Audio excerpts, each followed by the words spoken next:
All right, it is Wednesday, May 20th. I am here with Anna Navarro. I am here with Chacha. How are you, Anna? I'm okay. Good. Had a late night last night. I know you did. You were out partying. What else is new?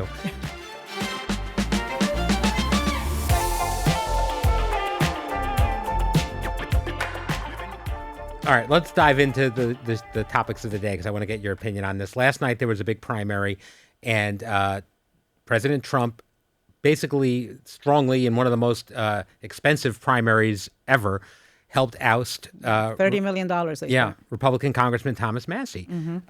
Now, everyone was watching this because it's interesting. Thomas Massie, very conservative, voted with Donald Trump on many, many, many things, but his cardinal sin, it seems, was to push for the release of the Epstein files. He was very vocal against the war in opposition with Trump.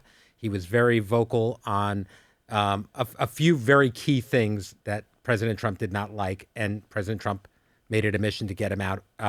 What does this say about the fact that he was able to oust him? What does this say about Trump's grip on the GOP? You know, a lot of people ask me, why are you still a Republican? Part of the reason why I'm still a Republican is so I can vote in Republican primaries. Because what happens is, in Kentucky, it's a closed primary, right? In some states, you can vote even if you're not in that party. In other states, there's primaries that are jungle primaries, like in California, where it's a nonpartisan primary.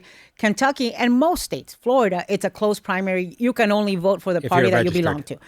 And the universe of people that vote in primaries are, you know, true blues. In this case, true MAGAs, red-blooded Republicans who hang on Donald Trump's every word and with whom he wields an unbelievable influence. So on the Massie case, and it's not just Massie. It's Boebert, who he's attacking now from Colorado. It's Marjorie Taylor Greene, who he attacked, and she left Congress. All of them, what they have in common is that they are Republicans who stood up to him on the Jeffrey Epstein case. Remember, Lauren Boebert is the woman, the congresswoman from Colorado, that he brought into the Situation Room to bully her and pressure her into not voting for ordering the release of the Epstein files. So I just want people to keep that in mind. What he is pissed off about when it comes to Thomas Massie, when it comes to Lauren Boebert, when it comes to Marjorie Taylor Greene, is that he wants to keep the Epstein files hidden and that he lost on that because they voted the other way. He also yesterday endorsed Ken Paxton in Texas. This is something that he had stayed out of.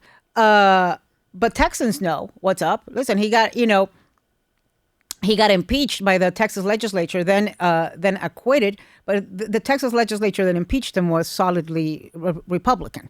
So, and this is something that the Republican Party probably didn't want him to do. Oh, definitely. Yeah. I mean, he's running against John Cornyn, right, who's been in the Senate forever. I remember John McCain used to call him a senator out of Central Casting, who is incredibly conservative. And loyal to Donald Trump. He has voted with Donald Trump like 99% of the time.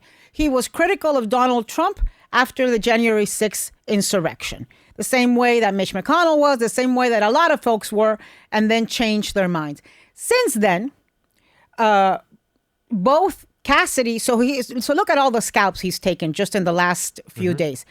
Cassidy, the senator from Louisiana, who opposed him, who voted against him on the impeachment after the January 6th and the second impeachment. He took him out of retribution and vengeance. Massie, because of the Epstein files. Taylor Greene, because of the Epstein files.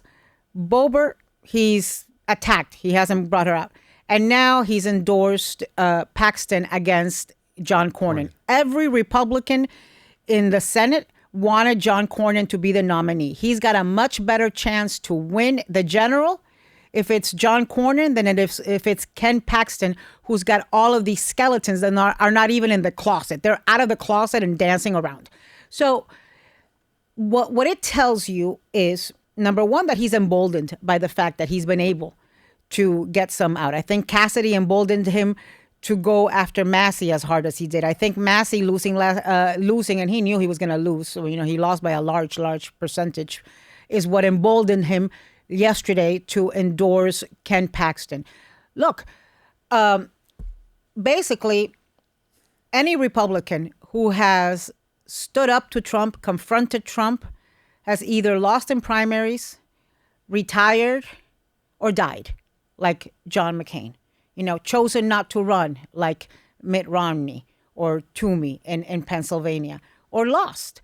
And so it is more and more a Republican Party in Congress that is in Trump's image and that it is completely beholden to Trump. Why I say over and over again that if the American people have any expectation and desire for checks and balances and accountability and oversight of the things that the Trump administration is doing, they need to elect Democrats, because Republicans don't take him on, because Trump has proven the reason Trump is so consequential and so powerful is because he is willing to go deep down, be petty, and flex his political muscle, right?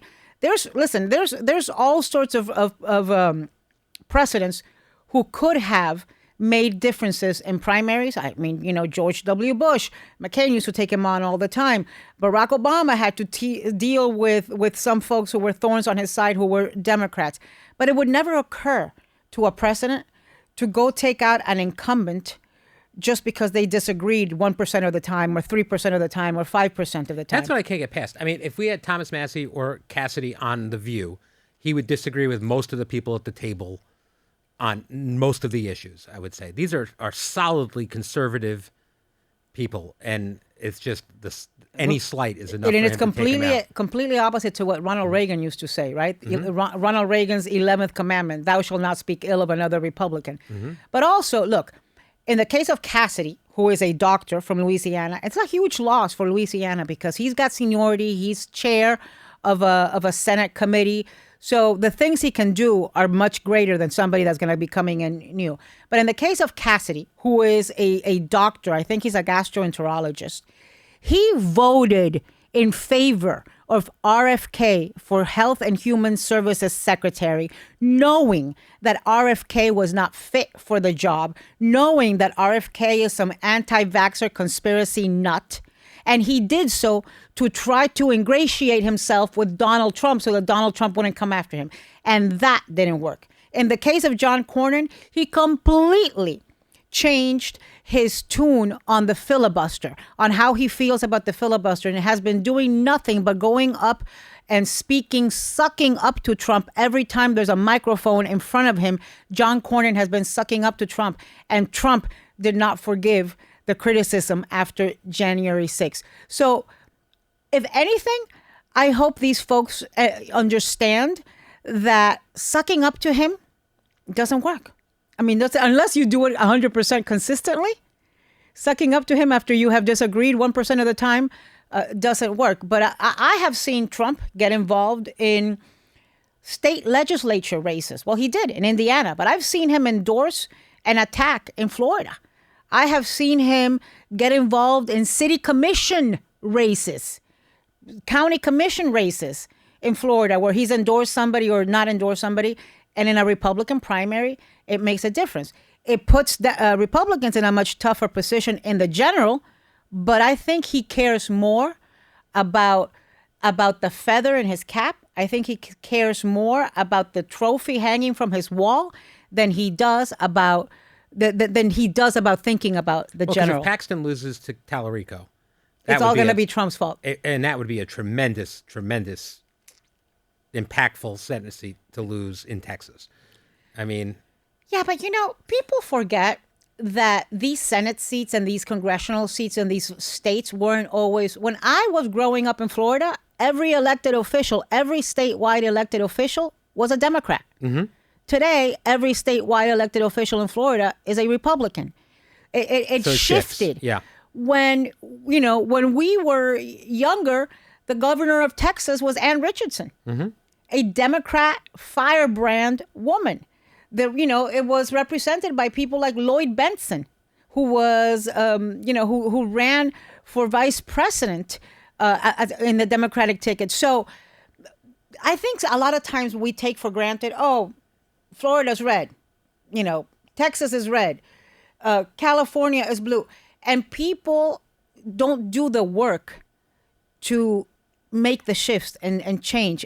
I mean, Texas to me keeps being the one that got away because it seems to me like every few years people think Democrats put their hopes on Beto or and then at the end of the day it stays Republican. I am very curious to see what happens, because I know that Donald Trump made incredible inroads with the Latino community of the Rio Grande Valley, but they're pissed. They're pissed because they're seeing the discrimination and the racial profiling and the cruelty against their community. And so we'll see what happens in Texas. I think it's going to now be one of the most, first, the primaries need to happen. I think John Cornyn loses. And I think if and when John Cornyn loses and Paxton becomes the Republican nominee, it's going to be an incredibly expensive race where Republicans did not expect to have to spend that kind of money. All right. The other thing we've been talking about all week is this $1.8 billion slush fund, as you guys have called it. But officially, it's an anti-weaponization fund that has been created in order to pay out people that were victimized by the DOJ during the Biden administration. That's how it's been explained. Now, yesterday, it became clear that the DOJ has issued an addendum that would bar the government from continuing any existing audits of tax returns filed by Donald Trump, his family, and their companies. What is your take on this? It's kind of astounding. There is no end to Donald Trump's corruption.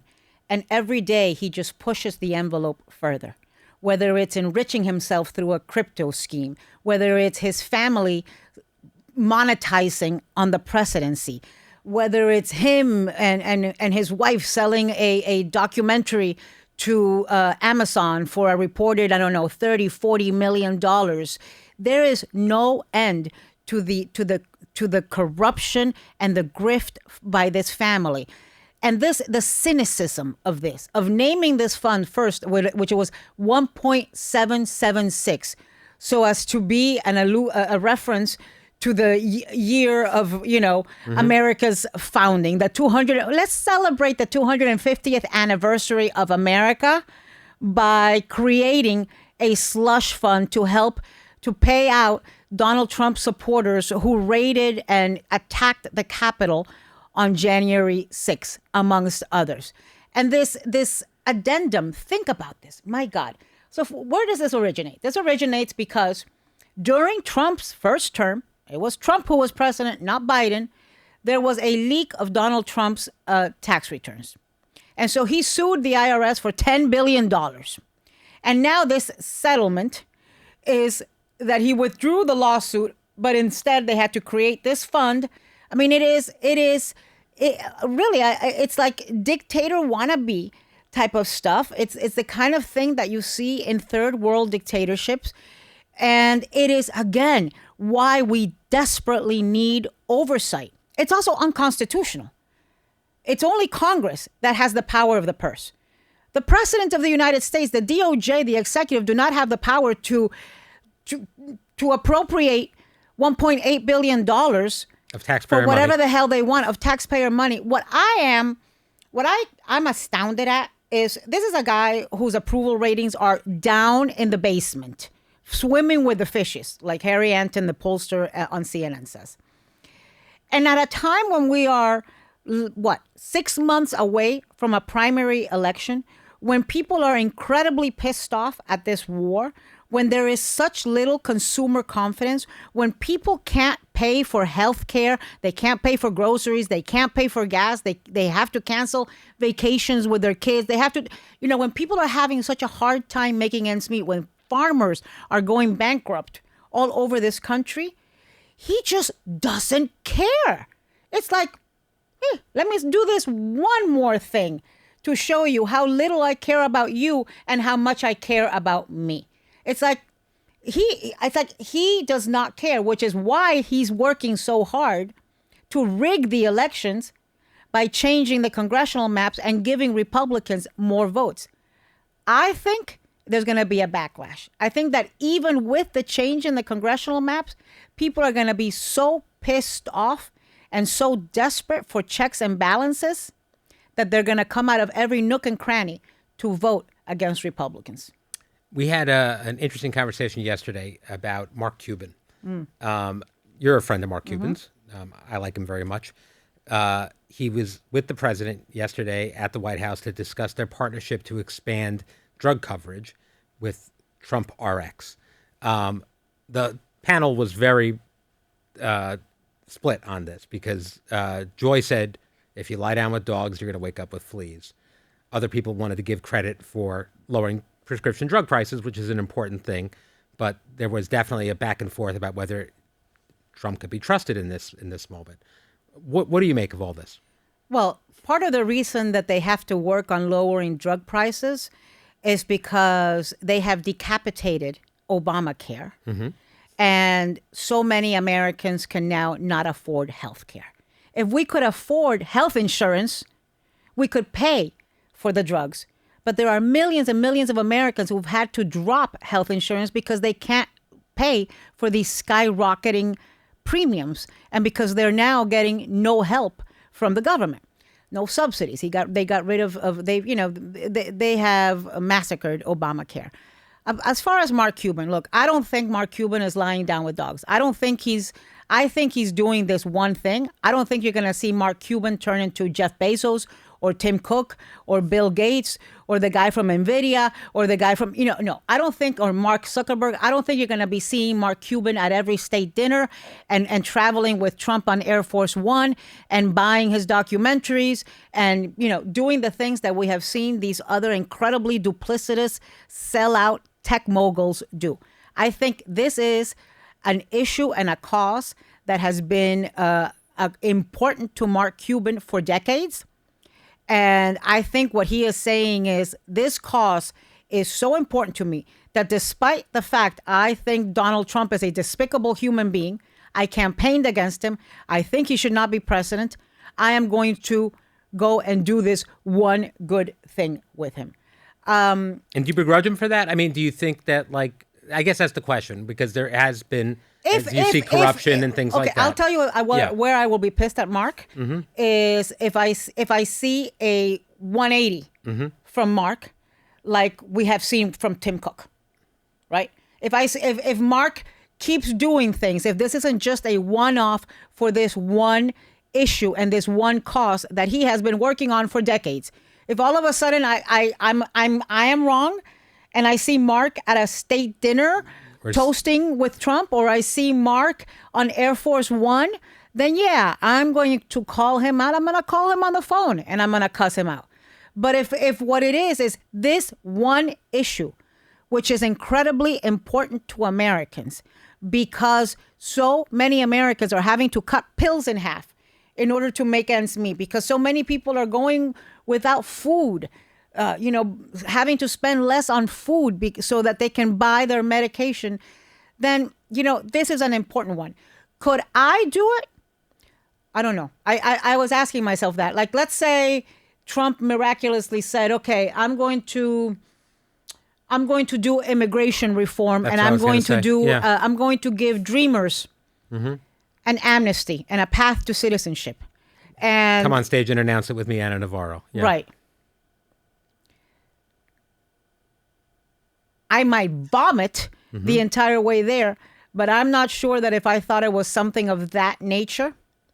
Now, that being said, if I did that, the moment I left, I would go back to saying, that the cruelty and inhumanity of the Trump administration. You probably say it while you were there. Yeah, I would probably say it while I was there. Yeah.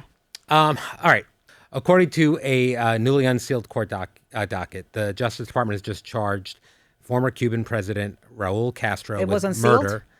It has been unsealed. Okay. He's been charged with murder over his alleged role in the shooting of two planes that were carrying humanitarian aid in 1996. The shooting resulted in the deaths of 3 Americans.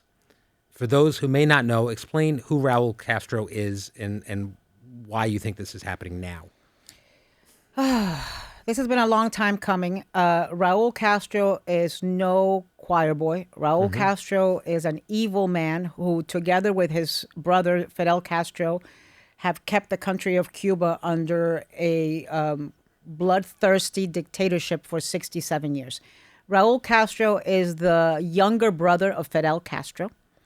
And when Fidel Castro died 10 years ago in 2016, Raúl Castro is the symbolic heir and titular head of the revolution.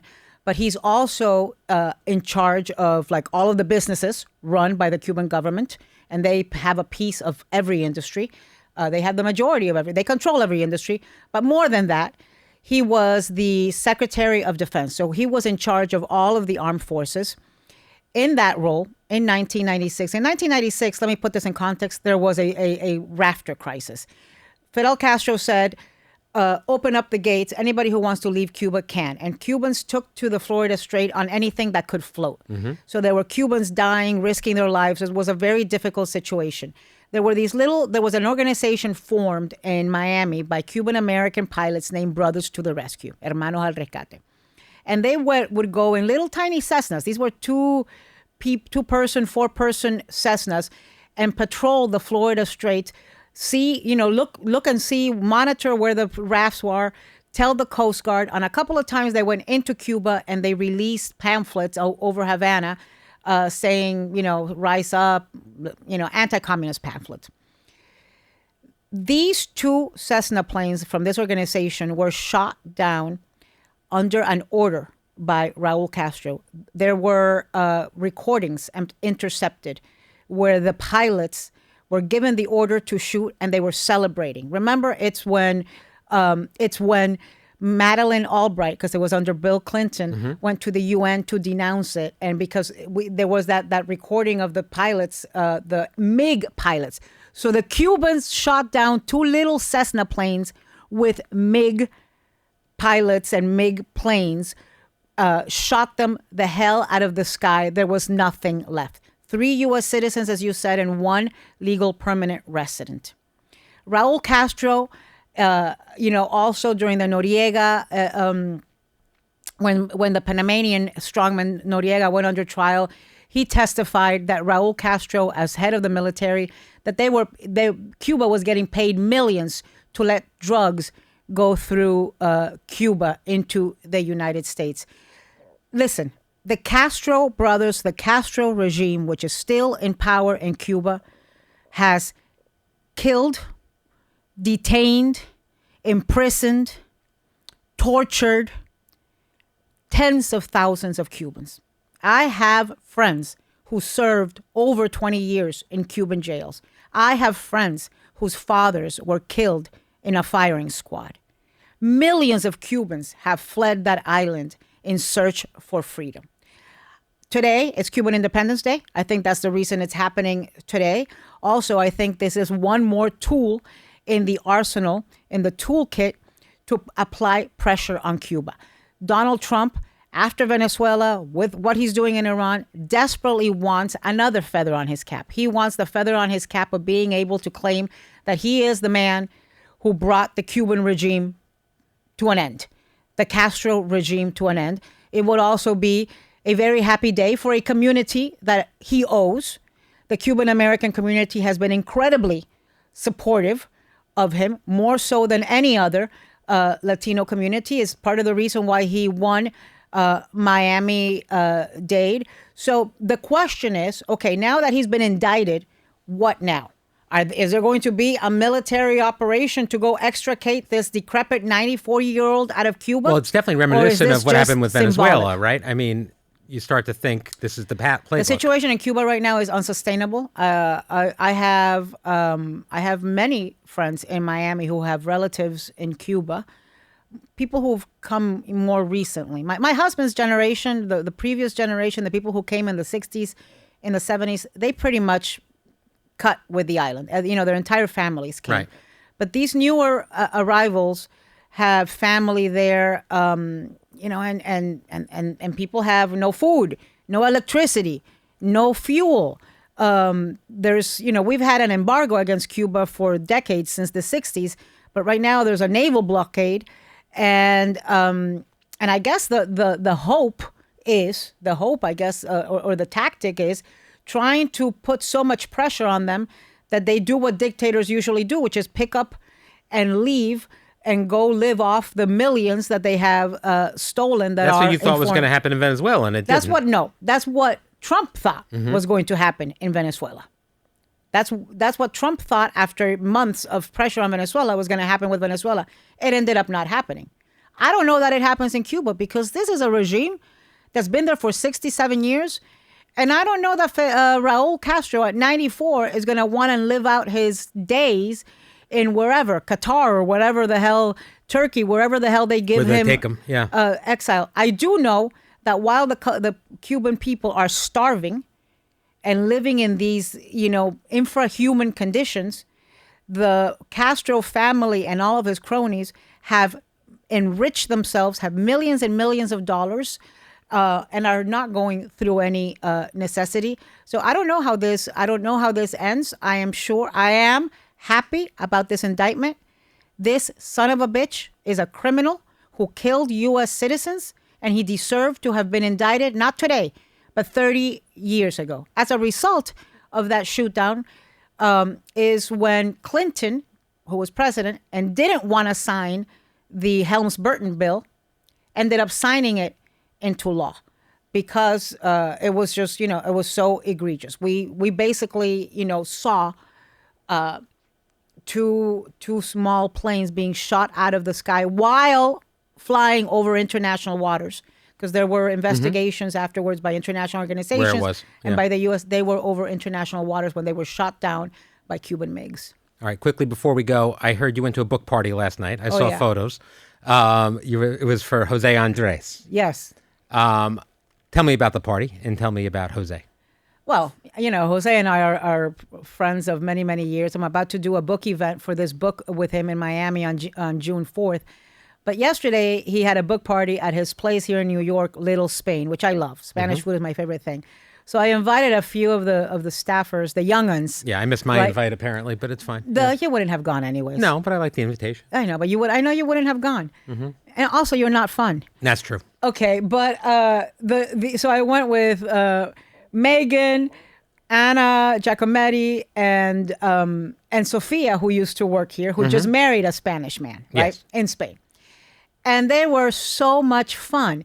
But okay, so we started partying like around 7:00. Like around 9:30, I got up to go do CNN, which is in the same building as in Hudson Yards, and I left them there. And then the party was gonna end like at 9:00. So I leave CNN. I did the Abby Phillips show from 10 to 11, and then I text them just to make sure that they got home all right. And all of a sudden, I start receiving pictures of them playing pool with José Andrés and his daughters in some tavern next to Madison Square Garden and doing tea shots. Apparently tea shots is green tea with whiskey or something. Okay. I don't even know how there is a staff. I don't know how anybody. Everyone came in bright-eyed and bushy-tailed. They are not bright-eyed or bushy-tailed. Well, they're faking it well. I found out about this because I woke up to photos you were sending me at 11:30 last night of, and I was already asleep from. I sent you pictures saying your staff is drunk. Yes, and by all accounts, they were not. Maybe they just had tea and there was nothing in the tea. This generation drinks less. Yes. Than mine, certainly. Well, I mean, the ancient Greeks drink less than you. All right. That's all the time we have for today. Donald Trump is in office. We should all be drinking. That's all the time we have for today. Tomorrow, I'll be back with Alyssa. We got a live show tomorrow. It should be a good one, and we'll see you then.